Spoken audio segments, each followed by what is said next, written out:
des lois.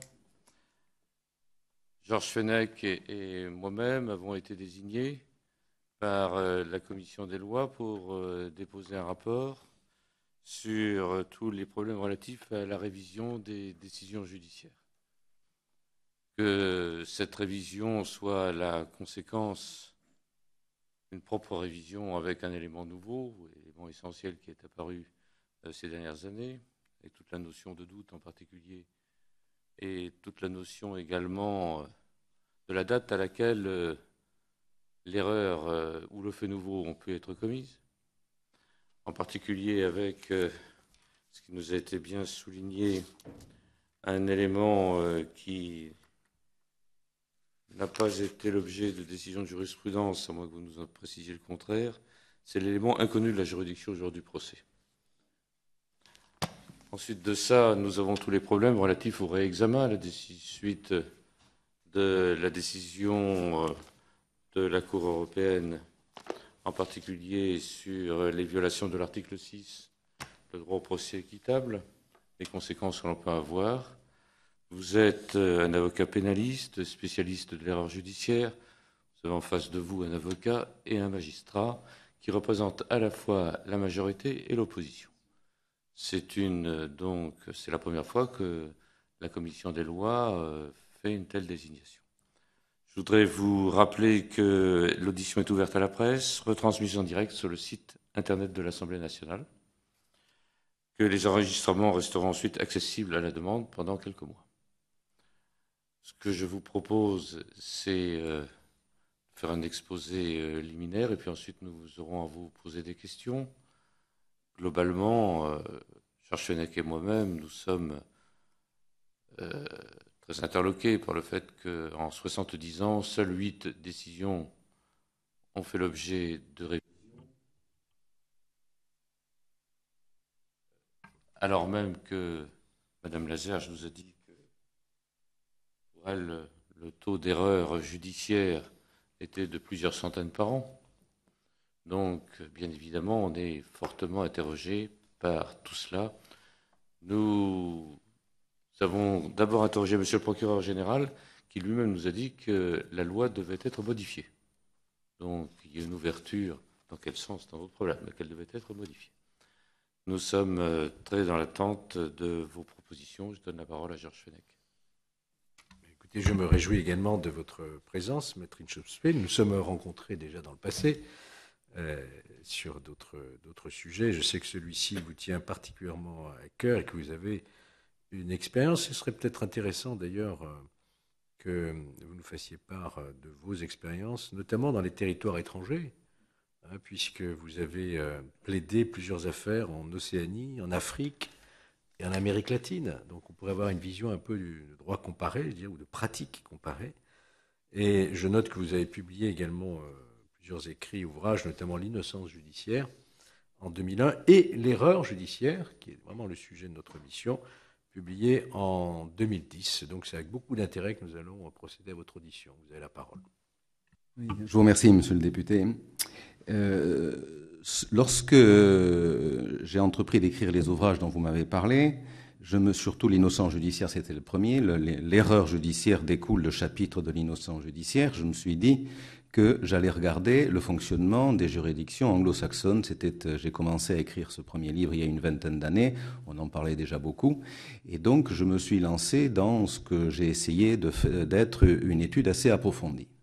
J'ai donc, à l'occasion de l'innocence judiciaire puis de l'erreur judiciaire, plus facile pour l'erreur judiciaire puisque l'Internet s'est développé et que nous avons maintenant un accès à l'information absolument extraordinaire, j'ai lu, non pas des centaines, mais je crois des milliers de pages de décisions pénales britanniques, américaines, canadiennes et écossaises. Et puis, j'ai lu des rapports d'enquête d'erreurs judiciaires canadiennes.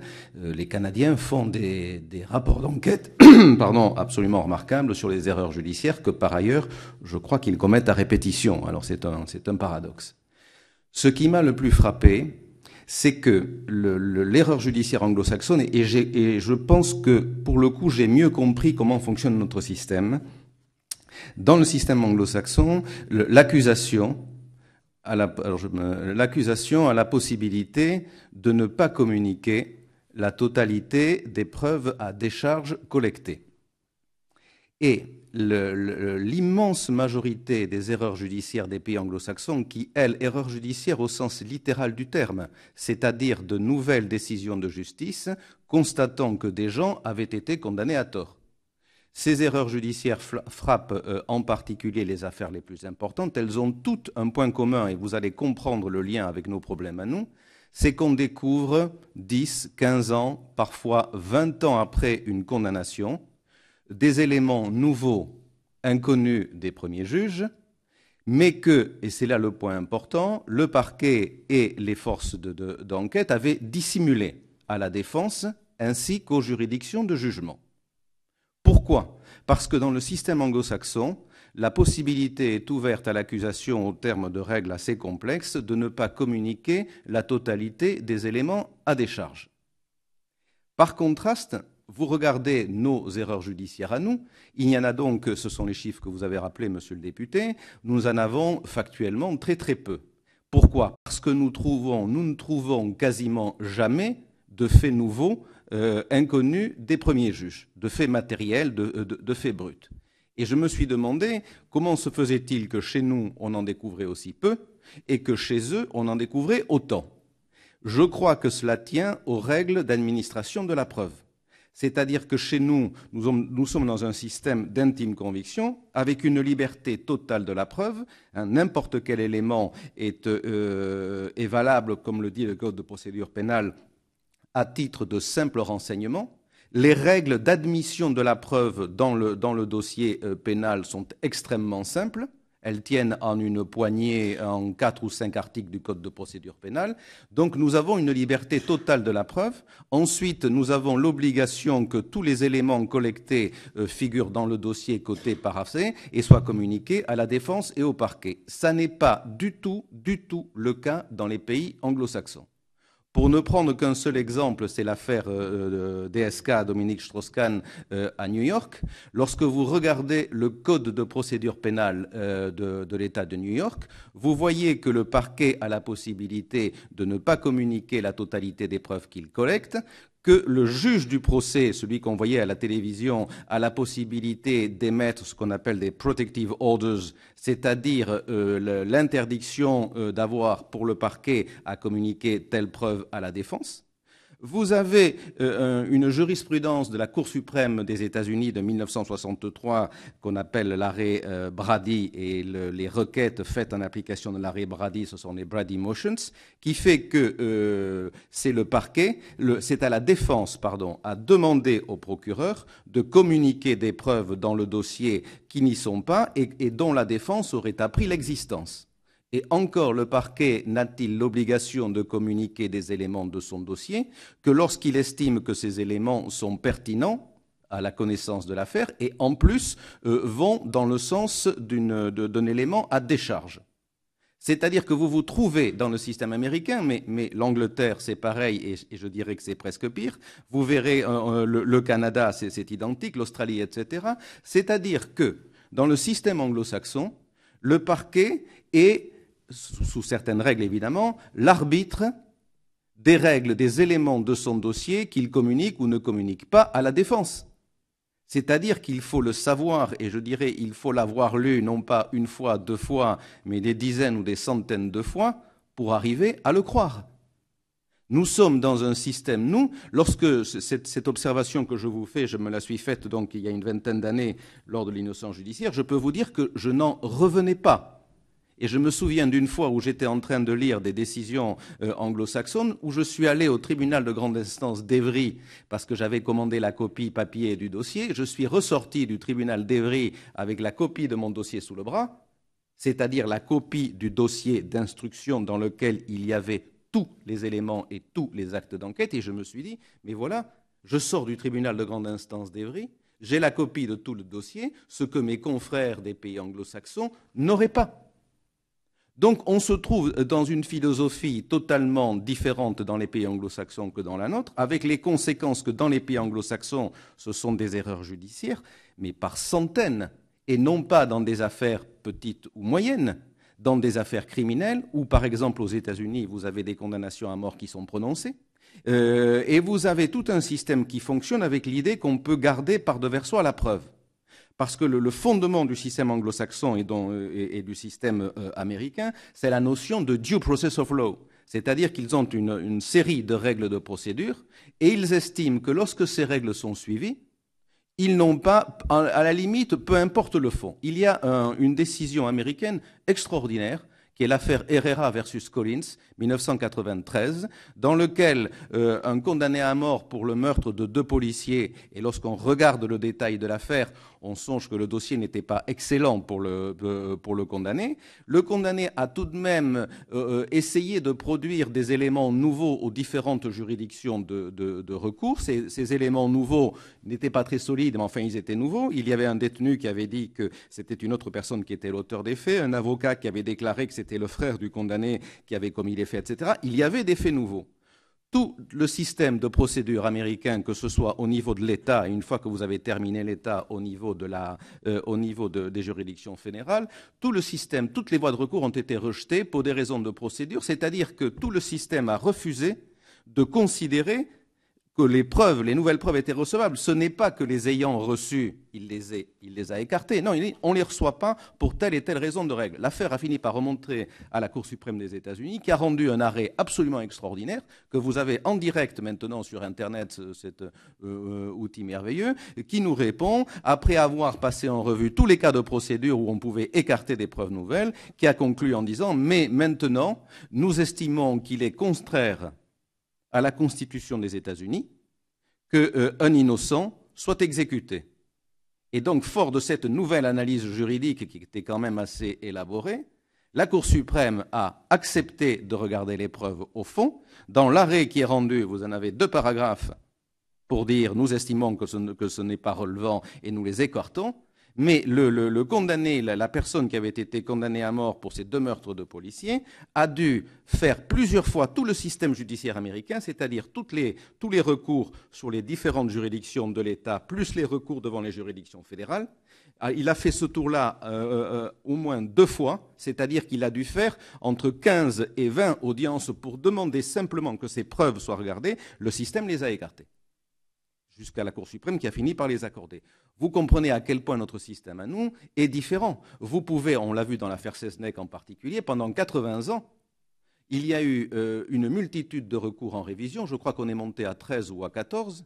Chaque fois, des éléments nouveaux qui étaient estimés nouveaux par la défense étaient présentés à la commission de révision. Chaque fois, ils ont été examinés pour être rejetés, mais chaque fois, ils ont été examinés. Et le dernier arrêt de la commission de la Cour de révision en a profité, saisi d'un seul fait nouveau, pour passer en revue tous les faits nouveaux allégués de cette affaire depuis 80 ans, et pour dire finalement aucun n'était nouveau, ou en tout cas aucun n'était pertinent. Ce qui nous éclaire, à mon sens, sur notre fonctionnement, le fonctionnement de notre justice à nous. Nous sommes dans un système qui cherche la vérité. Alors, on le dit, c'est un article du Code de procédure pénale. Ça nous paraît évident parce que vous êtes comme moi des juristes français. Nous sommes dans un pays qui, sur le plan de la justice, promeut la recherche de la vérité. Mais quelles sont les conséquences pratiques ? Tous les éléments d'une enquête collectés par un juge d'instruction ou par un officier de police judiciaire travaillant sur commission rogatoire font l'objet d'un acte. Vous avez été magistrat instructeur, monsieur le député. Tous les éléments font l'objet d'un procès verbal. Tout est coté au fur et à mesure de l'arrivée dans le dossier, etc. Tout est communiqué à la défense, ce qui fait que le système, si je peux prendre une déclaration, un mot un peu trivial, ratisse tout. Et en particulier dans les affaires criminelles. Pourquoi ? Parce que nous avons un juge d'instruction qui est obligatoire, parce que le juge d'instruction cherche la vérité, parce qu'il la cherche très longtemps, et à mon sens, souvent trop longtemps, c'est une piste de réforme à mon avis. On l'a vu en particulier dans l'affaire Omar Haddad, dont l'instruction a été très critiquée, mais tout de même l'affaire Omar Haddad, c'est entre 20 et 25 commissions rogatoires par le juge d'instruction pour examiner tous les faits de l'affaire.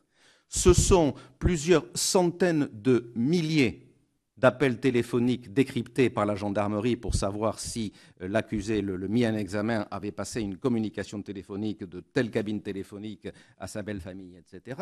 Ce sont plus de 300 points phone et téléphone étudiés par la gendarmerie, etc.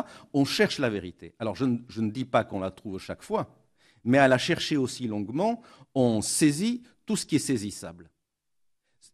Oui, excusez-moi. On a bien compris que vous êtes très critique à l'égard du système américain. Il ne fait pas partie de notre mission, d'ailleurs, d'envisager des réformes, puisque nous ne sommes pas compétents, bien sûr. Donc, comme nous sommes contraints par le temps, Oui. vous avez parfaitement démontré que notre système est plus protecteur en termes de production de preuves et d'échanges et de contradictions.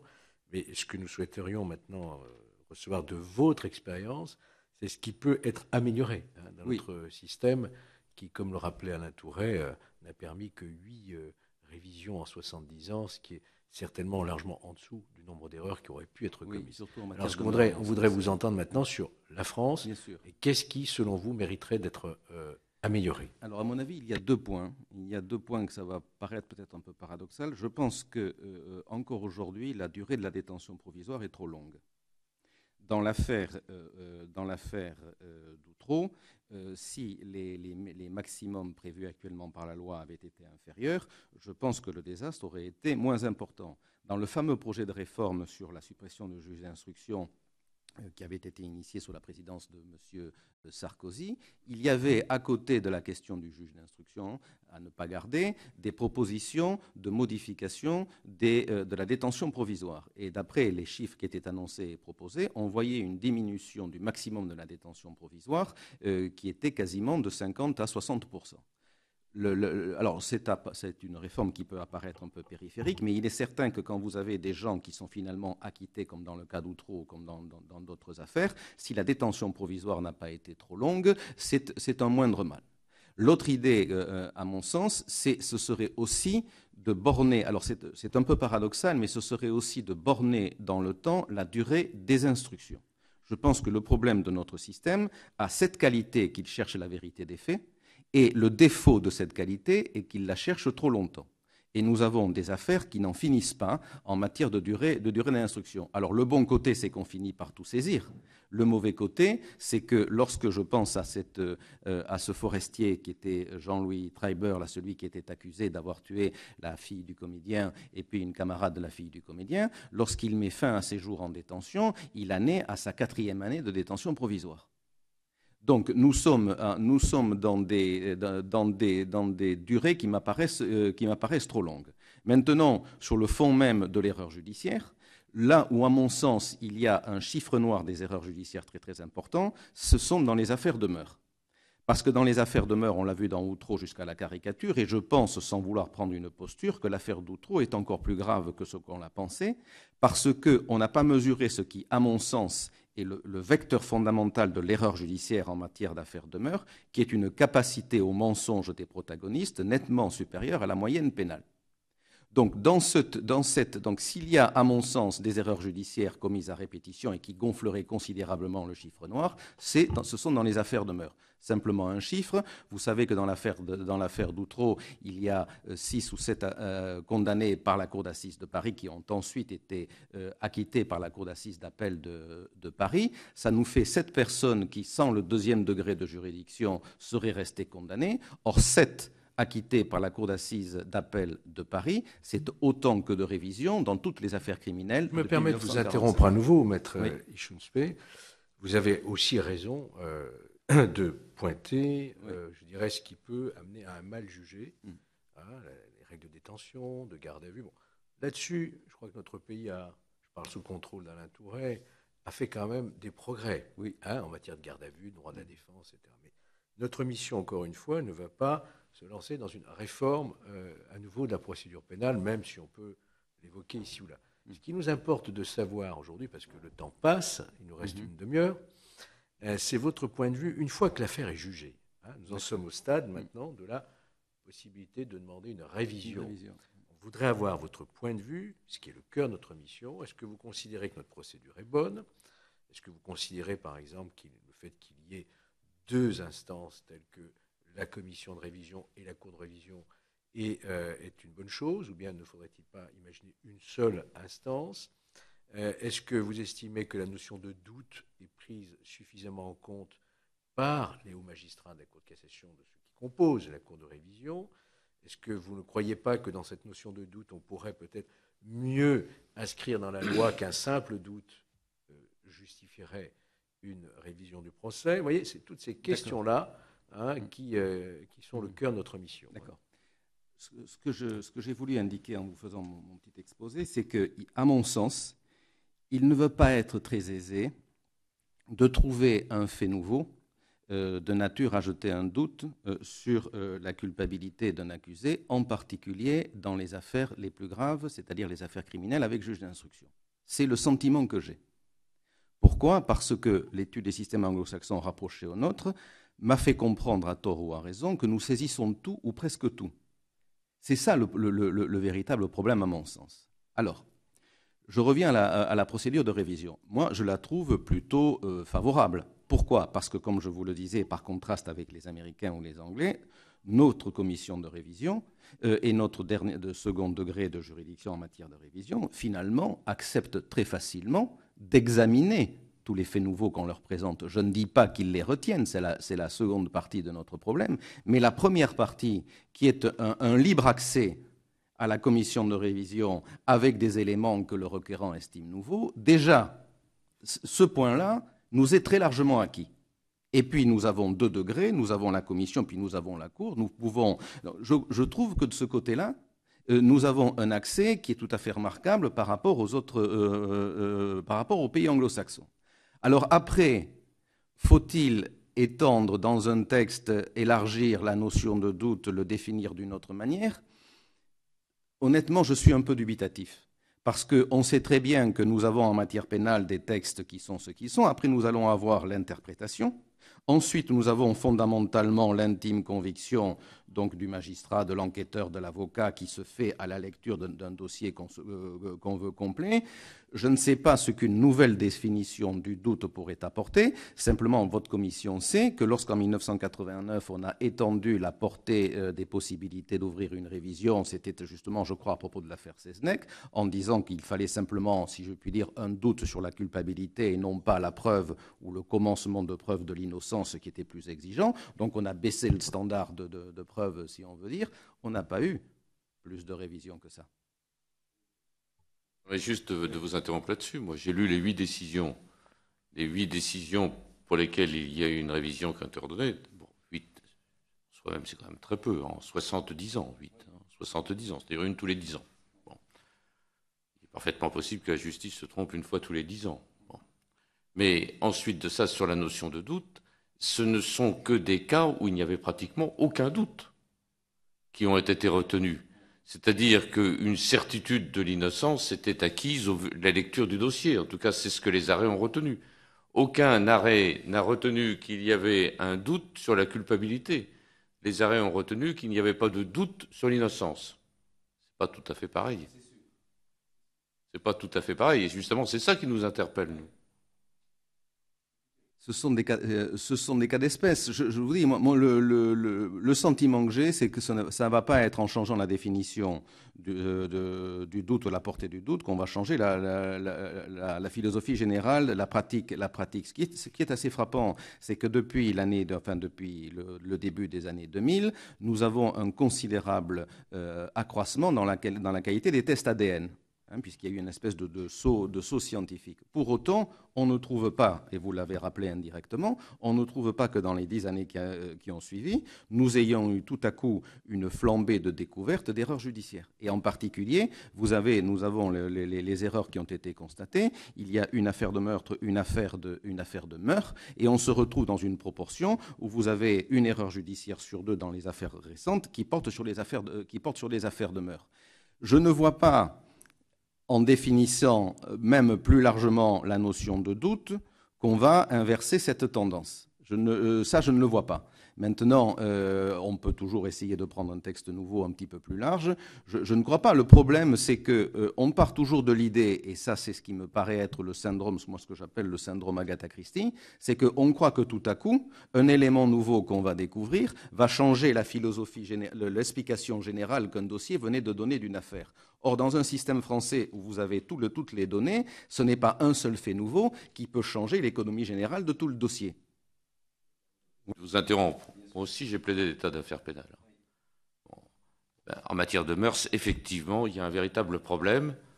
Et en particulier, il y a de nombreuses affaires où telle ou telle jeune fille prétend avoir été violée et ensuite de ça établit que c'est absolument faux, ou tel garçon prétendant cela, que c'est absolument faux et qu'ils ont monté toute une histoire. Je l'ai eu à le plaider, ça. Bon, eh bien, est-ce qu'on peut considérer comme un élément nouveau le fait que quelqu'un indique que toutes ces accusations étaient inexactes? L'homme avait été condamné à une peine d'emprisonnement très très longue et au bout de la 8e année de détention, la jeune fille qui l'avait accusée s'est présentée en disant qu'elle avait menti pour telle et telle raison et je crois que ça a été le fait nouveau qui a entraîné la révision de son dossier.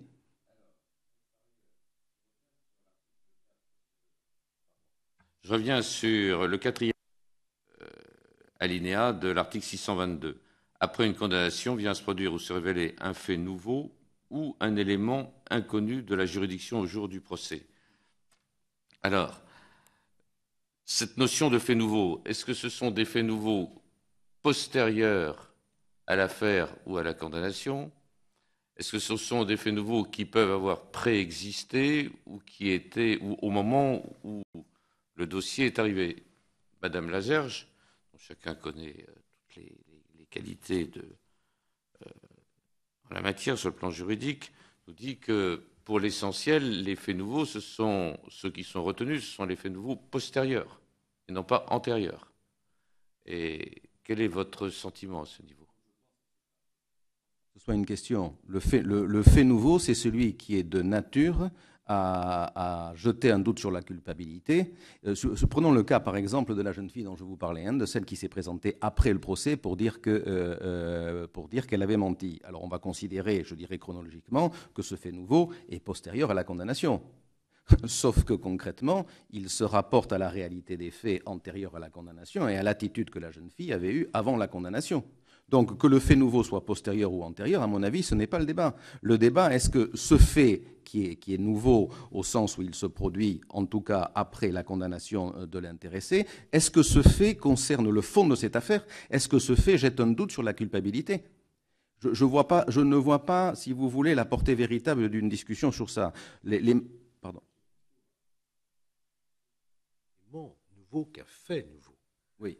Une déclaration qui change totalement. Mais des faits nouveaux, c'est-à-dire qui auraient été inconnus de la juridiction, enfin, oui, qui auraient été connus même de la juridiction, non, là, jugement, mais qui auraient été totalement occultés, enfin, pas pris en considération. Oui, je sais bien. Alors là, on touche. Alors ça, c'est le véritable problème. C'est ce que disait Madame Lazerge. Oui, mais ça, c'est le véritable problème. Est-ce qu'il y avait, dans le dossier d'instruction qui est soumis à la cour d'assises, est-ce qu'il y avait, je pense à une affaire dont le nom m'échappe tout à coup, il y avait une écoute téléphonique qui semblait avoir été négligée par la cour d'assises. Bon. Le problème en l'état actuel, c'est que si ce fait, je ne vais pas dire nouveau, mais ce fait qui serait discriminant, enfin qui serait plutôt en faveur de l'accusé, a été méconnu de la juridiction du jugement, on a un problème de fond. C'est-à-dire que, est-ce que ça veut dire que la première cour d'assises ne l'a pas vu du tout? Est-ce que ça signifie que la cour d'assises d'appel ne l'a pas vu du tout? Si c'est le cas, c'est un véritable problème. Mais le problème, c'est que vous avez eu, par hypothèse, 2 degrés de juridiction. Vous avez eu des magistrats, des procureurs, des avocats qui avaient le fait qui permettait d'innocenter dans le dossier. Est-ce qu'on reconsidère toute cette affaire? Mais à ce moment-là, est-ce qu'il ne faut pas, si on part de cette idée-là, on va inexorablement vers un 3e degré de juridiction? Vous avez le système britannique qui permet, lorsque un service du ministère de la Justice considère qu'il y a un élément nouveau, que fait le ministère de la Justice? Il saisit à nouveau la cour d'appel correctionnelle. Et la cour d'appel correctionnelle ressaisit l'affaire. Va-t-on considérer qu'il faut créer une juridiction, enfin une instance réévaluant un dossier qu'ont déjà examiné la première cour d'assises, la deuxième cour d'assises ou en correctionnel, le tribunal correctionnel plus la cour d'appel correctionnelle? Est-ce qu'on va créer un 3e degré de juridiction? Nous ne nous orientons pas vers un 3e degré de juridiction. Ce que nous estimons, c'est que tout un certain nombre de techniques judiciaires ont totalement évolué. Techniques des laboratoires de police, que cela soit sur l'ADN, qui n'existait pas il y a 70 ans, qu'il y ait eu que 8 révisions en 70 ans alors que l'ADN est apparu, nous interpelle. Ça nous interpelle. Que tous les moyens de connaissance de la voix maintenant dans les auditions qu'on peut être faites, entendues par téléphone, etc. Maintenant, il semble bien que dans les années qui viennent, on arrivera à dire exactement quelle voix c'est. Bon, on a eu avec l'un de nos anciens collègues le problème de savoir cela. Est-ce que c'est sa voix ou est-ce que c'est pas sa voix? Nous allons très vraisemblablement dans les années à venir, avec certitude, arriver à déterminer quelle voix c'est. C'est quand même ça, des faits nouveaux qui nous interpellent drôlement. Et malgré tout, nous ne sommes qu'à 8 révisions. Tous les faits nouveaux que vous invoquez, je dirais, sont des faits nouveaux classiques. À ce moment-là, sur une condamnation qui serait devenue définitive, une nouvelle expertise d'une voix apporterait un élément nouveau qui disculperait l'accusé, on saisirait la commission de révision et l'affaire reprendrait son cours.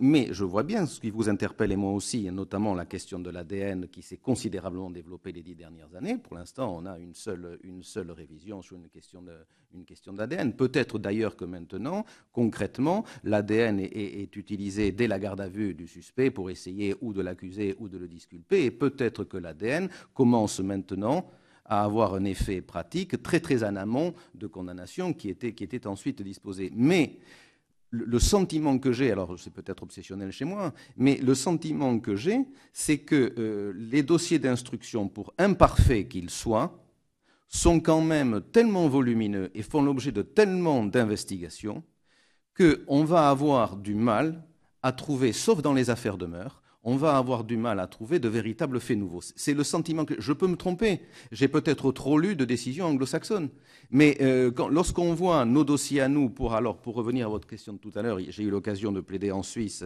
en Espagne, je suis allé donc en Amérique centrale, et il y a une chose qui m'a frappé, c'est que ces systèmes-là qui sont dérivés d'une autre, c'est-à-dire juge d'instruction, recherche de la vérité, finalement ne font pas forcément des investigations aussi précises que nous, qui nous en faisons peut-être de trop précises et de trop longues.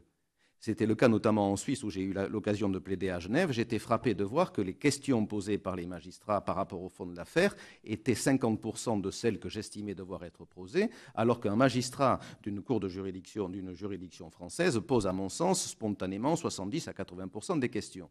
Il y a donc chez nous une volonté de recherche de la vérité judiciaire très profonde, qui se caractérise par des instructions trop longues, mais à mon avis qui se caractérise par la saisie d'un nombre de faits très très importants. Le problème restant les affaires de meurtre. Je voudrais passer sur une autre chose, sur les problèmes de réexamen, et en particulier sur les motivations des décisions de cour d'assises. En ce qui concerne l'affaire Agnolet, la Cour, sur la violation de l'article 6, paragraphe 1 de la Convention, a donc estimé ceci. En conclusion, la Cour estime qu'en l'espèce, le requérant n'a pas disposé de garanties suffisantes lui permettant de comprendre le verdict de condamnation qui a été prononcé à son encontre. En revanche, la Cour prend note de la réforme intervenue depuis l'époque des faits avec l'adoption de la loi du 10 août 2011. Aux yeux de la Cour, une telle réforme semble, a priori, susceptible de renforcer significativement les garanties contre l'arbitraire et de favoriser la compréhension. Elle n'estime pas que c'est certain, mais elle met cela. Je voudrais avoir votre sentiment en tant que spécialiste du droit pénal sur les incidences que l'on doit amener et déduire de l'absence de motivation, et savoir si, à votre avis, donc, cette loi du 10 août 2011 est suffisante ou n'est pas suffisante, puisque la Cour n'a pas dit que c'était suffisant, elle a dit a priori, c'est pas, pour l'instant, il y aurait un progrès vers la motivation sans que ce soit une motivation judiciaire telle que généralement on l'entend. Je voudrais avoir votre avis sur ce sujet.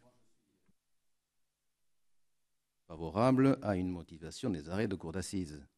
parce qu'il n'est pas concevable, même si on comprend le principe, c'est que le jury étant souverain, il n'a en principe pas à expliquer ses motivations, mais ça aussi c'était une idée qui était susceptible d'évoluer. Moi je suis donc favorable aux motivations des arrêts de cour d'assises. La loi de 2010, elle est ce qu'elle est, elle satisfait plus ou moins la Cour européenne. Je ne suis pas tout à fait sûr, très franchement, on pourrait faire mieux, et je ne vois pas pourquoi un arrêt de cour d'assises ne ferait pas l'objet d'une motivation un peu plus élaborée que la réponse à des questions, ou même avec la nouvelle formule de 2010. Mais, monsieur le parlementaire, ça n'aura pas d'incidence sur erreur judiciaire ou pas erreur judiciaire. L'erreur judiciaire telle que nous la concevons, c'est est-ce que la juridiction de jugement a eu entre les mains tous les éléments d'une affaire. S'il y a un fait nouveau qu'elle ne connaissait pas, que l'arrêt soit correctement motivé ou qu'il soit insuffisamment motivé, je ne vois pas ce que ça va changer. Excusez-moi. Il y a un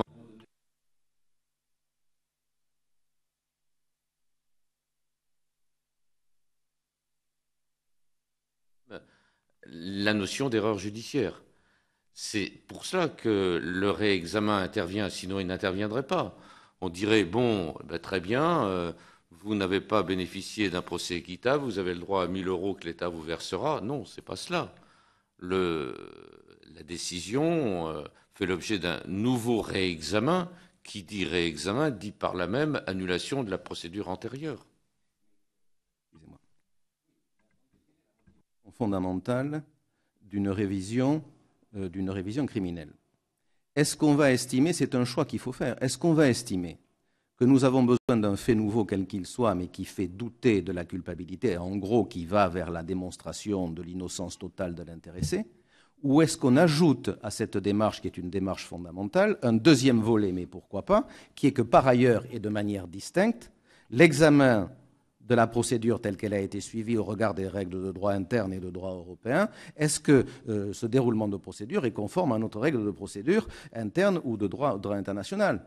Il faut savoir ce que l'on cherche, ce qu'on a comme ambition. La Cour européenne s'oriente également vers le respect donc des règles de procédure, mais je dirais que pour avoir, et vous aussi, plaidé des nullités de procédure dans les dossiers que nous pouvons obtenir, souvent nous obtenons une nullité de la procédure qui est distincte de la possibilité que le client soit innocent ou coupable. Donc il faut savoir aussi quelles sont les motivations profondes d'une révision des affaires pénales. Cherche-t-on un seul objectif, ne pas condamner des innocents? Cherche-t-on deux objectifs, ne pas condamner des innocents et contraindre autant que faire se peut le système à respecter des règles de droit interne et des règles de droit européen? Les deux problématiques ne sont pas si liées que ça, à mon sens. Je n'en suis pas persuadé.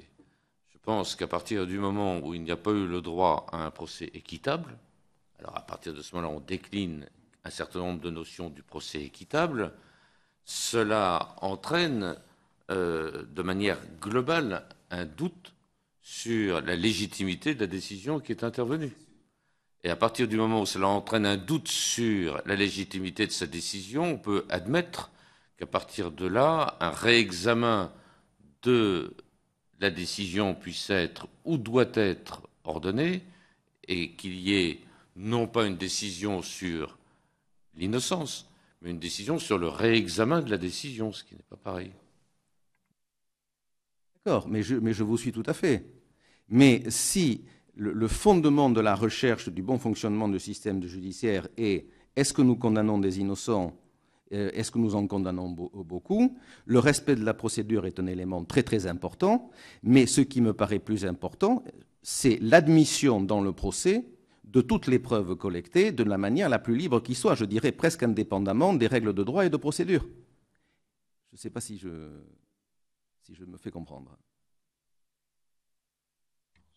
On poursuit. Nous allons entendre cet après-midi Denis Seznec avec son avocat, Maître Florent.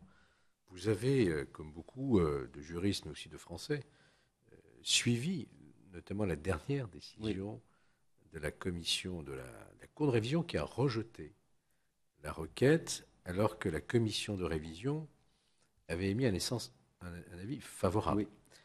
Oui.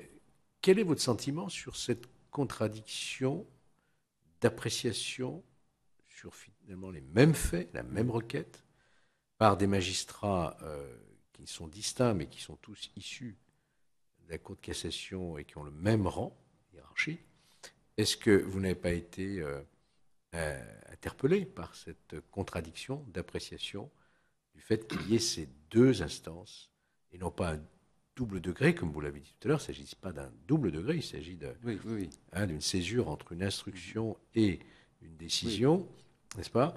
Est-ce que cela ne vous pose pas un problème ou vous trouvez que c'est plutôt un bon système? Écoutez, il se trouve d'abord que j'ai bien regardé l'affaire Seznec que j'ai développée là dans mon livre L'erreur judiciaire. J'ai eu la chance d'avoir le dossier d'instruction et je crois que je l'ai regardé. Alors d'abord, le fait qu'il y ait deux appréciations judiciaires divergentes d'un même fait, c'est malheureusement commun ou heureusement commun dans le fonctionnement des institutions judiciaires. Vous avez un tribunal qui prononce une décision de condamnation, une cour d'appel qui acquitte ou l'inverse. Basiquement, on n'a pas un scandale particulier. Dans le cas de l'affaire Seznec, l'élément nouveau retenu par la commission de révision était qu'une femme résistante qui avait été malmenée par les autorités d'occupation et par un service de l'inspecteur Boni semblait, si mes souvenirs sont exacts, avoir vu dans les locaux de la Gestapo ou dans les locaux de la milice qu'il interrogeait, Boni avec un tortionnaire, avec son tortionnaire. Il se trouvait que Boni était cet inspecteur qui, en 1923, c'est-à-dire quasiment 20 ans avant, avait été dans l'enquête contre Seznec. Et les requérants dans cette affaire avaient fait une requête sur le fait nouveau, disant que 20 ans après, il semblait qu'il y avait eu une accointance entre l'inspecteur Boni qui avait fait l'enquête pendant l'affaire Seznec, enfin qui était un élément de l'enquête, et puis un tortionnaire qui pouvait avoir été un contact de Seznec dans cette affaire. Moi, si vous voulez, très spontanément, j'ai eu du mal à considérer que, alors pour le coup, c'était un véritable fait nouveau au sens matériel du terme, puisque c'était un fait qui se révélait, ce n'est pas qu'il se révélait 20 ans après, c'est qu'il se commettait, si on peut dire, 20 ans après. Je n'ai pas été très très convaincu par ce fait nouveau, je vous le dis très franchement. Qu'ensuite la Cour de révision l'ait écarté ne m'a pas surpris outre mesure, outre que c'est le jeu normal, le fonctionnement de ces institutions. Mais ce qu'il y avait de remarquable dans la décision de la Cour de révision, c'est qu'ils en ont profité dépassant leur saisine par la commission de révision, par reprendre tous les éléments présentés comme nouveaux depuis le début, c'est-à-dire depuis 80 ans en arrière, et les passer tous en revue. On peut toujours contester leur décision, mais moi je trouve facialement que la Cour de révision a fait un travail sérieux, puisqu'elle a reconsidéré, alors qu'elle n'en était pas saisie, tous les éléments présentés comme nouveaux depuis 80 ans. On va avoir toutes les appréciations qu'on veut sur le sérieux, soit de la décision de la commission, soit de la décision de la Cour. On doit respecter ce qui a été jugé, bien sûr. J'ai quand même en souvenir, je l'ai là, l'arrêt Seznec, que Boni lui-même a déclaré, en tout cas à la fin de sa vie, que Seznec était totalement innocent. Oui, non, mais bon, voilà. C'était quand même lui qui avait fait l'enquête et il l'a déclaré. Il faisait partie de l'équipe d'enquêteurs, mais il n'a eu sur le fond de l'affaire, il n'a eu qu'un rôle assez restreint. Il avait surtout fait, pour vous dire les choses, il avait surtout fait une enquête de voisinage sur un ensemble d'hôtels de la région de Paris. Et pour vous dire que c'était, pour aller un petit peu dans votre sens, que c'était un enquêteur qui était relativement moderne, c'était le seul ou quasiment l'unique enquêteur de toute l'affaire Seznec à taper ses rapports d'enquête à la machine. Les autres étant des rapports manuscrits. Mais il a eu un rôle très périphérique sur l'enquête Seznec à proprement parler, et il y a eu un tel battage aussi autour de cette affaire, je ne sais pas ce qui, après, lui aura fait tenir les propos que vous rapportez. On pourrait parler de l'affaire Seznec très très longuement. On parlera cet après-midi, j'imagine, mais donc là nous arrivons pratiquement à la fin de votre audition. En définitive, vous estimez que notre système est bon, notre système de saisine et de décision de la Cour de révision, et qu'il n'y a rien à changer finalement? Non, ce que je dis, en substance, ce que je dis, c'est que... C'est pas un reproche. Non. Vous vous exprimez avec beaucoup de franchise en tant qu'avocat. Oui. Je trouve, par comparaison, la seule, peut-être que je suis trop obnubilé par ce que j'ai lu sur le système anglo-saxon, mais par contraste, je trouve que notre système a l'air de fonctionner plutôt correctement, je vous le dis très clairement. D'abord, hein, plutôt correctement. Ce qui m'interpelle... Encore une amélioration. Oui, moi, ce qui m'interpelle le plus, ce sont les affaires de mœurs. Parce que là, nous avons un problème systémique, comme on dit aujourd'hui, et je crois que ce système, c'est qu'on n'arrive pas à comprendre à quel point les gens sont capables de mentir dans les affaires de mœurs. Donc là, est-ce qu'il n'y a pas une mission d'éducation à faire, une formation auprès des magistrats, auprès des avocats, auprès des enquêteurs, lister, par exemple, dans l'affaire d'Outreau, les procès-verbaux de mise en cause des personnes mises en examen, et puis les conclusions, les enquêtes, etc. C'est ce que je verrais comme réforme. C'est-à-dire une pédagogie autour du détail technique de l'affaire d'Outreau pour montrer comment se montent des accusations, comment elles sont extrêmement circonstanciées et comment elles sont déjà contredites, à mon sens, par le dossier, chose que les différents intervenants n'avaient pas vue. Alors, ça n'est pas une proposition de réforme peut-être assez claire et tranchée pour la Commission, mais je ne vois, en l'état de ce que j'ai pu lire, je ne vois pas d'autres...